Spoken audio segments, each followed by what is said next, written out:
নিজের চোখে দেখা কিছুদিন আগে একটা জানাজা পড়িয়েছে, খোদার কসম করে বলছে 6:30 ইন্তেকাল করেছে। হসপিটালের বিল দেনেওয়ালা নাই, 4 সন্তান। অ্যাম্বুলেন্সে ঘরে ঘরে আসবে, 1000-1200 টাকার বিল দেনেওয়ালা নাই। কি বুঝলেন? ক্ষণস্থায়ী দুনিয়া।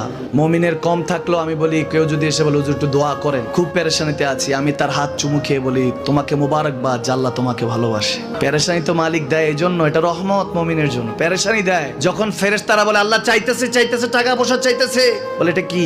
বলে ফাসেক, দে বিদায় কর। তার চাওয়া চেয়ে বিরক্ত লাগে, বিদায় কর, কি লাগে দে।